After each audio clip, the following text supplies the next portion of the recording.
Il me suffit de vous dire qu'à mon sentiment, Saint-Exupéry a eu besoin de 3-4 livres pour comprendre en fait ce qu'il est et ce qu'il pense.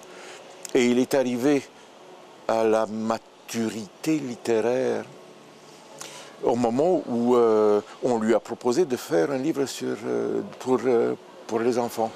Et l'excellence du Petit Prince vient du fait que cette pensée enfin mûre et profonde et contrainte de se purifier dans une simplicité qui est celle d'un discours naïf, direct et intelligent pour un enfant.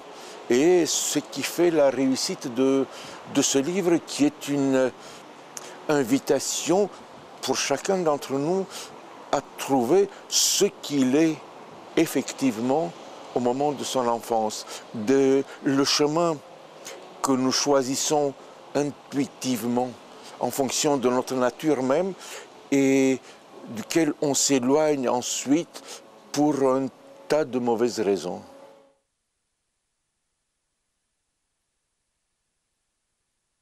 Je connais bien l'œuvre et la personnalité de Saint-Exupéry. Je crois que je peux apporter des éléments utiles pour le site Saint-Exupéry qui est en train de se renouveler. Nous avons plein de projets qui avancent, constituer une espèce de réseau universitaire entre tous ceux qui ont travaillé sur Saint-Exupéry et qui se sont perdus de vue, qu'on ne connaît pas.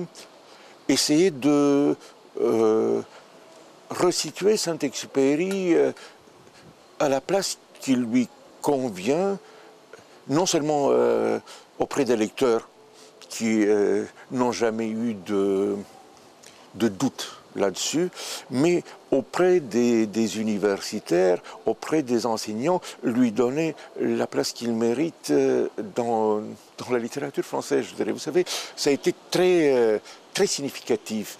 Après la publication de Vol de nuit, au moment où il a eu son prix pour Vol de nuit, le livre qui avait été plutôt bien reçu par la critique. Les mêmes critiques, tout d'un coup, on se dit « Ah, mais c'est quoi? On donne un prix littéraire à cet aviateur qui fait du témoignage, il ne fait pas de la littérature. » Et ils sont devenus très violents. Et au même moment, les aviateurs, à part Mermoz qui l'a félicité immédiatement, les aviateurs ont dit à peu près la même chose. Ah, mais comme pilote, il n'est pas le plus extraordinaire et il s'est acquis par des mérites littéraires une notoriété qu'il ne devrait pas avoir en tant qu'aviateur. Et puis, cette ambiguïté, cette espèce de mesquinerie et cette jalousie s'est perpétuée et Saint-Exupéry est regardé avec un léger dédain par les milieux universitaires, encore que des thèses sur Saint-Exupéry sont très nombreuses.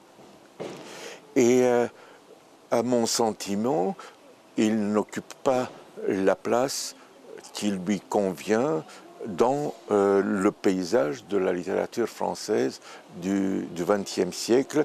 J'espère que par le site, par ce réseau universitaire que nous voulons établir, par une autre initiative consiste à faire des bibliographies complètes, à faire un inventaire des ouvrages consacrés à Saint-Exupéry, des éditions aussi, des éditions critiques, pour pouvoir les mettre à la disposition de ceux qui travaillent sur l'œuvre de Saint-Exupéry. Tous les jours, nous recevons des sollicitations. Aujourd'hui même, quelqu'un nous demandait des informations sur les ouvrages critique qui traite de l'amitié dans l'œuvre de Saint-Exupéry. Il y en a plusieurs. L'autre jour, une étudiante croate qui fait un travail sur Saint-Exupéry et la religion nous demandait si nous avons des informations sur la traduction de la Bible qu'utilisait Saint-Exupéry.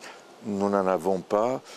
Une étudiante iranienne veut travailler sur Saint-Exupéry. Elle nous demandait quel est l'angle d'attaque le plus intéressant aujourd'hui pour approcher et étudier l'œuvre de Saint-Exupéry. On lui a fait quelques suggestions. Donc, c'est un peu ma fonction, vous voyez, très diverse à la succession Saint-Exupéry.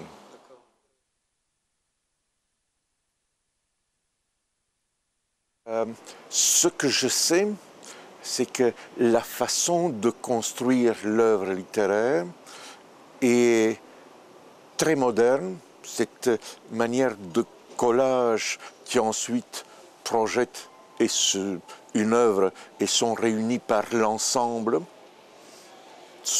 crée un texte cohérent par des touches littéraires, c'est une pratique qui était en avant sur son temps, qui a été ensuite exploitée par les courants d'avant-garde d'après la Deuxième Guerre.